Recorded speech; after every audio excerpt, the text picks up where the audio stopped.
বিসমিল্লাহির রহমানির রহিম। আসসালামু আলাইকুম। আজকে আমি আমার শখের কিছু জিনিস আপনাদের সাথে শেয়ার করব। এই যে ঘরটা দেখতে পাচ্ছেন, এর ভিতরে আমার কিছু শখের কবুতর আছে, যেগুলো আমি শখ থেকেই পালা শুরু করেছি। এখানে প্রথমত আমি এটা বানিয়েছিলাম কিছু বাজরিগার পাখি পালার জন্য এবং গুগু পালার জন্য। তো যখন বাজিগার পাখি পালা শুরু করি, এই খাঁচা থেকে পাখিগুলো আস্তে আস্তে উড়ে যাওয়ার পরে দেখলাম যে না, এখানে বাজিগার পাখি পালা সম্ভব না। আর গুগু ছিল, গুগু থেকে তেমন একটা ফিডব্যাক পাওয়া যায় না। আর আমরা যেহেতু চাকরি করি, চাকরির সুবাদে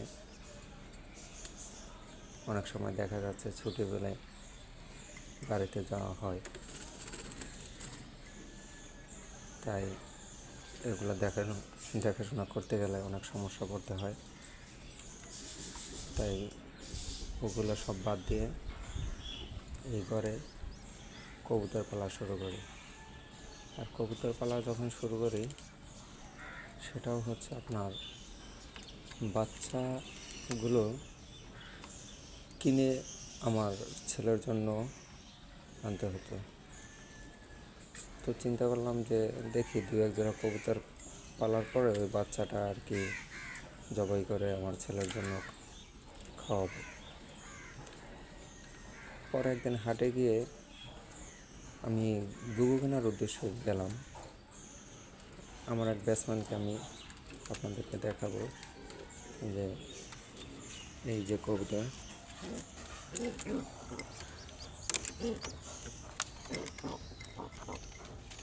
এই যে গেঁজনি কবুতর, এই মাদিটা এটা খুবই একটা বলতে গেলে শিকারী এবং ভদ্র একটা কবুতর। এইটাকে কিনে দেয়, এটার সাথে ওকে আর একটা আপনার গিরিবাজের নর কিনে দেয় মাদিটার সাথে। তো বলে যে আমি এগুলো নিব না, কারণ এটা কি দেখে কিনে দিয়েছে, এটা হয়েছে একটা নর কবুতর।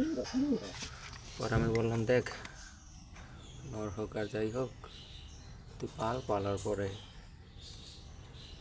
দেখ কি হয়। পরে ও আমাকে কবুতরটা দিয়ে দেয়। পরে এর সাথে আমি একটা প্রথমে গিরিবাজের নর জোর দেওয়ার পরে দেখি না, কয়েকদিন পরে ডিম বাচ্চা করা শুরু করছে। পরে চিন্তা করলাম যে না, এর সাথে একটা গিয়েজনের নর যেভাবেই হোক ম্যানেজ করতে হবে। পরবর্তীতে হাটে গিয়ে এই নরটা সংগ্রহ করি। তারপর থেকে মাশাআল্লাহ এমনই একটা পেয়ার হয়েছে যে বাচ্চা থাকতে থাকতেই ডিম দেওয়া শুরু করে। এই যে দেখতে পাচ্ছেন বাচ্চা আছে এখানে। এ পর্যন্ত অনেকগুলা ডিম বাচ্চা আমার এখানে দিছে, কিন্তু একটা দুঃখের বিষয় যে এদেরকে আটকে রাখতে হয়,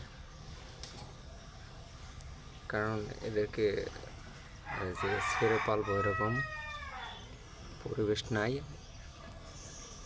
আর এখানে ছেড়ে পালে এরা থাকবে না, তাই এদের বাচ্চাগুলো আমি রেখে দেওয়ার চেষ্টা করতেছি। এর আগে একজোড়া রাখলাম, ওইটা একটু সমস্যা হয়েছিল, গাড় বাঁকা হয়ে গেছিলো, পর ওইটা জবাই করছি। এর আগে অনেকগুলো বাচ্চা জবাই করা হয়েছে খাওয়ার জন্য। মূলত আমি এগুলো পালতেছি এদের বাচ্চা খাওয়ার জন্য। তারপরে আর একটা আছে,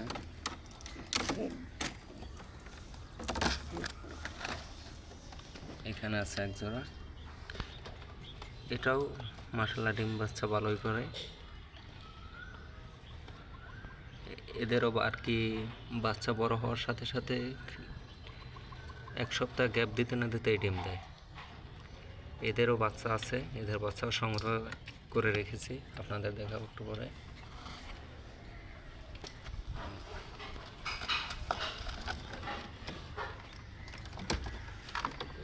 উপরে একটা সুন্দর একটা পেয়ার আছে, এই যে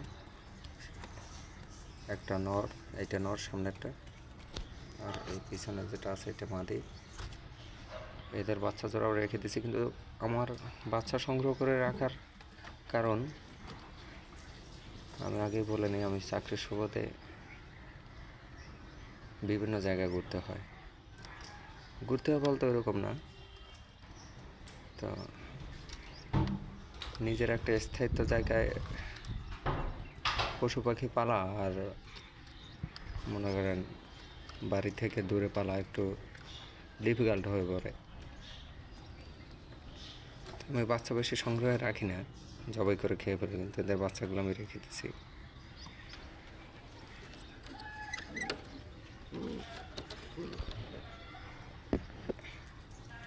এই একটা জোড়া আছে, একটা আছে গিরিবাজ, আর ওইটা হচ্ছে গোল্লা টাইপের। এদের এখনো 2টা বাচ্চা আছে, আর 2টা জবাই দেওয়া হয়েছে।